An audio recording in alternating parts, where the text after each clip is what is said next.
Now we got somebody in college basketball that has some balls. What it tells me is that Nate really doesn't care about the SEC. He doesn't care about the NCAA. What about the rest of the team? What about the rest of the players? The NCAA doesn't have the balls to tell Alabama, we're not playing these games. You played an ineligible player. No chance Alabama should be allowed to play in the NCAA tournament. You got to stand up for the conference. You got to stand up for the sport. They don't have the balls to do it, and I don't understand why. Our friend Bruce Pearl. We love Bruce Pearl. We do. He's great. He went scorched earth on his former counterpart, Nate Oats. Nate Oats is playing a G League player. I'll give it to you right now, then I'll give my opinion on the whole thing. Here's Bruce Pearl. Nate said he'd play him 100 times again. What it tells me is that Nate really doesn't care about the SEC. He doesn't care about the NCAA. And it's fine. You're going to care about your student athletes. That's fine. But you're a member of this conference, and you're a member of the NCAA. What about the rest of the team? What about the rest of the players? Why should those 5 teams have had to play against an ineligible player? And I think it was selfish, and I think it was wrong. Now we got somebody in college basketball that has some balls. Here's what Nate Oats had said. Here's his comments on playing an ineligible Charles Bediako. There's a reason there's a lot of G League players trying to come back to college. The money's a lot better. The development's a lot better. You get way better. You get a full-time dietitian, full-time strength coach. You're not traveling on commercial flights, spending all your time in airports. He's here. He's in school.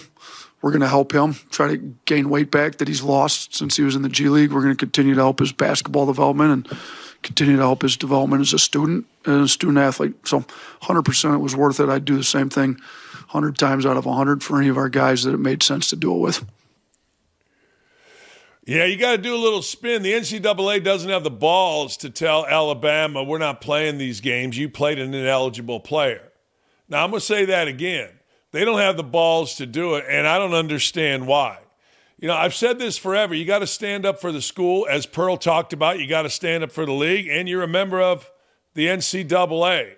The NCAA tournament is ran by the NCAA, and if you are selfish enough, if you don't care about your other student athletes enough, that you're going to bring in some guy in the middle of the basketball season that's a pro, well, I think you should be punished. I don't think there's any way in hell Alabama should be allowed to play in the NCAA tournament. You play in an eligible player. You know, we've had this for years. Guys would go back.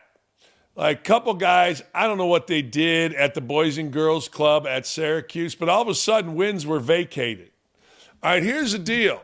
You go back and say a guy was ineligible because he took alleged illegal inducements. And then after the fact, you pull games from a team and a coach's record. Well, you have a chance right now, NCAA, to do this prior. You have a chance, NCAA, to expunge any wins Nate Oats got while using Charles Bediako. You have a chance to do that right now this season, and you have a chance to take a stand. You have a chance to take a stand and say, look, we're not going to go back as they did with Louisville and take away a title or a win or whatever Alabama ends up doing in the NCAA tournament. We're not going to do that. We're going to be proactive, and you ain't playing. Well, they'll go to court. Good, go to court. Well, you're punishing student athletes. No, you're not. Nate Oats punished student athletes by playing a kid that he knowingly knew was ineligible by NCAA standards. Now, people can say a court let him in. That's great. That's great. But a court isn't the NCAA. See, this is my problem with bleeding hearts that talk about, quote, the NCAA. The big bad NCAA, according to Dick Vitale, is supposed to fix all these problems. It did. The NCAA fixed the problem of a G League player coming into NCAA basketball at the University of Alabama. They ruled him ineligible. And as I've told you and I've told you and I've told you, coaches will always find a way around it. Now, very few people are smart enough to understand that. Former coach in me absolutely does. I've been in meetings, private meetings, small group meetings, where coaches got together and we were figuring some stuff out. They will always figure it out. So Nate Oats deliberately, his athletic director deliberately said, we are not going to abide by the NCAA rules. We're going to get a court injunction. If this, let's just be totally honest here. If this were Bowling Green, they'd be out of the NCAA tournament. Don't even get me started on if this was a historically black college or university. Don't even try that. We know I think Furman or Fordham or somebody's on, quote, NCAA probation now. This is why I use the word balls. The NCAA doesn't have the balls to stand up for itself. Analysts, particularly white analysts, didn't have the balls to stand up for colleges or institutions for fear of being seen as racist. Right now, the NCAA has to stand up for the game, colleges, institutions, the whole thing, and say, Alabama, you are out of the NCAA tournament. You can play the rest of your season if you'd like, but if you win the SEC tournament, a replacement will be found. We've seen that before. Hell, teams like Bellarmine, who went from, 1AA, whatever they called it, Division II, to get into the NCAA tournament, had to wait like 5 ridiculous years. Like, there is supposed to be some type of, what's the right word? Reward? I don't know. Excellence to get into the tournament. Cheating, public defiance should not be that. I'm with Bruce Pearl when he came on our show, and I'll read that to you. There is no chance Alabama should be allowed to play in the NCAA tournament. You got to stand up for the conference. You got to stand up for the sport. You got to stand up for a membership. You just do, but they won't because they're chicken shit. Anyway, Bruce Pearl said a couple weeks ago on this show that the NCAA selection committee should consider banning Alabama. We now have some clarification on how Alabama will be viewed in the eyes of the committee per John Rossi. Why are they even viewed? I mean, okay, playing an eligible guy for 10 weeks. I mean, LeBron James wants to come back for 10 games. NCAA is going to say no. Court will say yeah. I mean, go up to Michigan. The court will say hell yeah. You don't think Ohio court would say, no, come on, play for the Buckeyes? Win a bunch of games, then guess what? He would be ineligible, I'm guessing, but you'd have the wins. So why is the NCAA selection committee even paying attention? They played an ineligible player. The NCAA selection committee will evaluate Alabama for the 2026 NCAA tournament by the roster that it has available. That's bullshit. That's total bullshit. They went 3-2 this year with Bediako, who today was denied a preliminary injunction to keep playing. No, it's complete bullshit. There's under no circumstances should Alabama be allowed to play. You played an ineligible player. The NCAA, you acted all high and mighty when public opinion said you've got to eliminate the national championship won in 2013 by Louisville. They were high and mighty with that one. You were high and mighty, man. You were absolutely high and mighty when you put Fordham on NCAA probation in April. Oh, yeah. NCAA involving illegal recruiting benefits, $35,000 fine, vacation, 41 wins. It's bullshit. This is one time I wish I was still at ESPN because I would be yelling this from the mountains. But nobody at ESPN's got the balls. They don't. I mean, Bruce Pearl does. Every guy that sat in a head coach's chair understands you play an illegal player, wins are going to be vacated, things are going to happen, and you risk when the NCAA wasn't a bullshit, chicken shit organization that it is right now. You risk not playing in the tournament. It's sad, really. It is. It's sad. Very sad. I was going to give you our phone number to call in because, well, I'm doing a couple shows. But anyway, long story short, are you enjoying the show? I think that you are, and you should. Tell me what you think.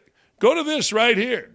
We'll put this up today. This will drop at 2 o'clock. Don't At Me with Dan Dakich, youtube.com/Don't At Me with Dan Dakich. We're going to put what I just set up, and let me know what you think, and I'll read them tomorrow. I will. I'll read them. So anyway, I don't get it. I'll never get it. But the NCAA sitting there cowering, and everybody's going to say there's no leadership. No, there's leadership. Dan Gavitt's the leader. Dan Gavitt's the leader, and he's going to let him play. Now, he's going to have an excuse. In fact, I'll text him right now. How is it possible that playing an ineligible player, hey, I'll do it right here in front of you. Hey, Dan Dakich here. How is it possible that Alabama, a team playing an ineligible player, could even be considered to play in your tournament? Period. The tournament you are supposedly in charge of. Hope you're having a great day. Dan. There you go. All right, I got to turn it off. All right.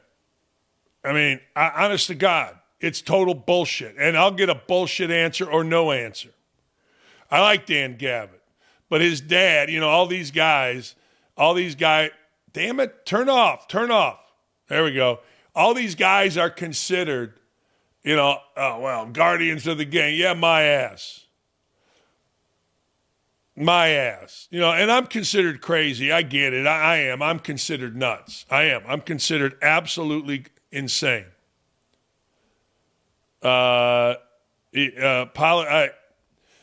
Apologies for any misspelling as I was dictating this. Anyway, that's just my take. I think it's bullshit. I do. I get a little pissed off about it the more I started thinking about it. Hey, shoot your shot on Prize Picks. Get $50 instantly in lineups when you play your first 5. That's right. Prize Picks is now giving you $5 in lineups when you sign up and play your first $5. They're giving you $50 in lineups, Prize Picks makes every dunk, every dime, every board that much more exciting. Don't miss this chance to get started on America's #1 app for sports picks. Prize Picks is simple to play. Pick more or less on any 2 to 6 stat projection. If you get your picks right, cash in. Pick all your favorite sports, anything from basketball, baseball, hockey, UFC, soccer, college basketball, tennis, golf, esports, and more. Finding your community at Prize Picks with the social feeds feature. You can share Prize Picks with your friends and copy lineups from winners with a single clip. Copy lineups you like. Use them as inspiration for your own picks. You can even follow Prize Picks partners like us. Tail or fade your picks with just one click. Download the Prize Picks app today. Use code DAKICH to get $50 in lineups when you play your first $5 lineup. That's code DAKICH to get $50 in lineups when you play your first $5 lineup. Prize Picks, good to be right. When I grew up, there wasn't a college basketball game on every night. Occasionally, there'd be an ACC game. It was usually Maryland, North Carolina, or back in my day, North Carolina State with David Thompson. And even though I lived in Gary, Indiana, Big Ten country, you knew every ACC team. Now SMU is in the ACC, baby, and the coach joins me right now, Andy Enfield. You're a basketball guy. I mean, we all knew the ACC, and now here you are, SMU. Is this weird? How's it been with the Atlantic Coast folk with SMU coming from Dallas into their league? Well, like yourself, Dan, I grew up an ACC fan. I used to follow the old ACC back when Maryland was still in the ACC. So for SMU to be in this great conference is surreal. For me to be the head coach here in Dallas at SMU, it's just a very exciting time for the Mustangs and the entire university. Yeah, I mean, look, when you come into a new league, what was did you have to – a couple guys told me when they came into Big Ten, we had to get bigger, stronger, different kind of officiating, that kind of thing. When SMU came into that league, did you have to adjust, and if so, how?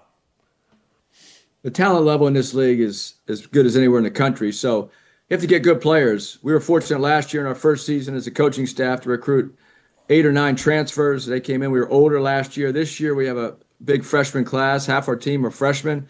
So we're doing the hybrid model, but to compete in the ACC, you have to have great players, and our guys are doing a terrific job of developing and buying into our system and winning some games. Yeah, I mean, you guys have a $25 million a year Mustangs partner program. I mean, did that influence you leaving SC to come to Dallas? I'm not sure what the Mustang partner is. I know to get into the ACC, there were some financial commitments made by some very generous donors. SMU alumni love their school here, and rightly so. As far as our budget, we're supported very well by our president and our administration, Damon Evans, our athletic director, and our alumni. But yeah, what we're developing is a program. We're trying to create a brand regionally, nationally, and to do that, you have to have the resources and the financial resources to build facilities and to compete in the revenue sharing NIL market, and we're doing that right now. Hey, Andy, when like yesterday, Danny Hurley basically went off after playing at Butler, talking about how Butler doesn't have enough money, blah, blah, blah, blah, blah. You've been in this a long time. Two things. One, how weird is it for you, coming from Florida Gulf Coast where, you had an unbelievable run, but you weren't talking openly about money and players getting money. And Monty yesterday said, hey, man, Butler needs $9 to $10 million. How weird is that, and how true is that? Well, Florida Gulf Coast, that was just recruit the best players you could and go compete. And then USC for 11 seasons. USC is predominantly a football school, so we had to create our niche in the LA market and try to increase our budget over time for USC basketball. The fan support there was very sporadic. We had some loyal fans, but you could see the difference between the basketball schools, the football schools around the country. SMU wants to be great in both. It's very impressive what they've done here with the football, Rhett Lashley, our football coach, and their coaching staff, the players. So we think all the sports here at SMU have a chance to win at the highest level. That's why we came here as a coaching staff to leave USC to come to SMU to compete and try to win an ACC championship. Is there a baseline that each school should have? Like Danny Hurley mentioned, $9 to $10 million Butler needs. Is there like a number that coaches look at now at your level and say, this is what we got to have? We were under that last year for our basketball program, but I think a lot of schools were over that. So the misconception here at SMU is we don't have unlimited funds. So we have to be smart about what we do, especially on the NIL front. The revenue sharing has now put some kind of a salary cap on the payments to the players for all sports. And there's real NIL on top of that through the NIL Go program, the NCAA clearinghouse. So I think some things will change this offseason because of this. The new rules started July 1st. So it'll be interesting to see how the transfer portal works out here in April in men's basketball. Were you paying attention, and are coaches paying attention to what was going on with Alabama with the Bediako kid? I've always, Coach Knight and I used to say this all the time. The rule book used to be this thick, and then coaches would figure out a way around stuff, and next thing you know, the rule book becomes this thick. Were coaches paying close attention to that? Because let's be honest, if he was allowed to stay eligible, that opens up a whole new area of players for coaches to recruit, no? We have 7 freshmen on our roster, Dan, and we're trying to do the hybrid model. I don't think it's fair. Yeah, we have 5 true freshmen and 2 redshirt freshmen on our roster, and I don't think it's fair when you recruit an 18 or 19-year-old young man to bring someone in January that's 23 years old to play professionally. I think it's bad for the college game. I don't think that's what college basketball is supposed to be. I don't think that's what we're here for. We're here to develop young men and compete for championships, and there's more than just a basketball, obviously, but you're judged by wins and losses. But I think as you recruit these players, you have to have some kind of commitment to them. And I think players that play professionally, especially at that level, like in that case, shouldn't be able to come back to college to play. You and Izzo are the only 2 coaches that I've heard talk about it's not fair to bring in a player. I mean, I go back to 1981 when I got recruited to Indiana. Knight told me a path to playing by who was coming in. We weren't taking you and Izzo are the only 2 coaches that talked about that. And I applaud you. I applaud you for that, because I'm guessing when you went into these freshmen's home, I'm guessing you didn't say, hey, we're going to bring in a pro probably halfway through a year a couple times, right? You showed them a pathway and a way to success at SMU, I assume. Yeah, that's a good point, Dan. We've had offers for players to come from overseas, to come from different places right before the season started, as well in January, and we said no to all of them. We're committed to our players on our roster. If we make changes, we'll go to the transfer portal in the spring based on our needs of our program. But we only took 3 transfers this year because we had 3 returning starters. We brought that huge freshman class in. So we're looking to do this hybrid model, and I do think that commitment to your players that you recruit is important.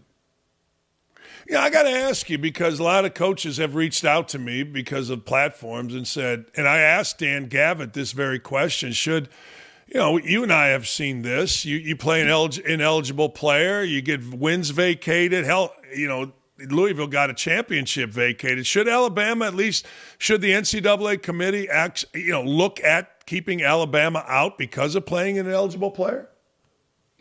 I can only talk from experience. When I was at USC, we had a player that the NCAA had deemed a meeting was set up, and they sat him out. Our school sat him out an entire season. He's in the NBA right now. So we were overly cautious. That was not my decision. I thought the young man should have been able to play. But as far as the Alabama situation, that's really beyond me. We've seen it in the past where that's happened. That's something the NCAA has to figure out, and how they want to go about the NCAA tournament this season as well as beyond. Hey, you got Syracuse this weekend. You won a few in a row here. How's your team? Let's talk real basketball. How's your team? What do you like about them? And if somebody's going to watch your team coming up Saturday at Syracuse or against Syracuse, I don't know if it's home or away, what are they going to see out of your team when it's playing well?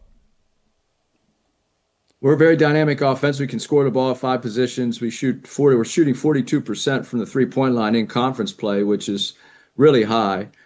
So our four guards, our four-guard lineup is dynamic. They're very dynamic individually. They're dynamic together with the basketball. We have centers that have great hands and great feet that can run the floor with Samet and Jaden and Mitchell. So we have a very balanced attack. Our young guys are getting better off the bench. So before we struggled with scoring and some of the productivity off the bench, now our young guys like Jermaine O'Neal Jr., B.J. Davis-Reed, Jaden Toombs, they've contributed at a high level. Is this time of year, I always said, I never did. You've been really smart about where you've coached, by the way. Florida golf coach, USC, and now Dallas. The Midwest brings depression during the basketball season. It's dark, it's gray, When you are at a place and you coach in the warm weather, what's that like? What's that like coming out of a game and you've won or you lost and it's 75 degrees? Well, I made my mind up when I started my career in the NBA with the Milwaukee Bucks, Boston Celtics, assistant coach. And I can remember the cold weather cities. I did not enjoy it. And I'll never forget when I came back on a road trip, landed at 3 a.m. in Milwaukee, and my locks were frozen in my car because my car had been sitting at the airport for 4 days. And we were on a road trip to LA and Phoenix. And I said right then, if I can ever get the warm weather to coach basketball, I'm going to do it. And so I've been very particular. I've been very fortunate to get the job with Leonard Hamilton at Florida State. We started my career as an assistant coach in the ACC with Leonard, and warm weather in Florida. Then the Florida Gulf Coast was even warmer down in tropical weather. And then, of course, the Los Angeles, living in Manhattan Beach on the ocean was pretty special. And now Dallas has incredible weather, except in July and August, you have to get out of town. It's a little hot down here. Yeah, I envy you. I remember walking out with Leonard one time doing a Florida State game. I'm like, man, this is awesome. Man, there's nothing cool. better. You come out at 9 p.m., 10 p.m. after your game at 72 degrees in January. It's incredible. It just makes you want to play another game. Makes you want to do something. I love the warm weather. Right. I remember Tirico and I were in a polar vortex at Michigan. It was minus 23. I'm like, geez, doing games. Hey, Andy, thanks for coming on, man. Good luck to you. You're doing a great job as always, and hope you'll come back around tourney time. Thank you. Well, it's great to see you. You're the best, Dan. Really appreciate it. My pleasure. There he goes, Andy Enfield. Look, he does a great job wherever he's at. Florida Gulf Coast, people remember that, but he went out to USC, fantastic, and now SMU's right there, 17-7, right in the middle of all the things going on in the ACC. People can bitch about teams joining leagues, not me. That's just the way it works. SMU, they got Syracuse. Syracuse is all in disarray. I got Lee's friends that, coach at Syracuse. Oh, we got to figure this out. Well, okay, it is what it is.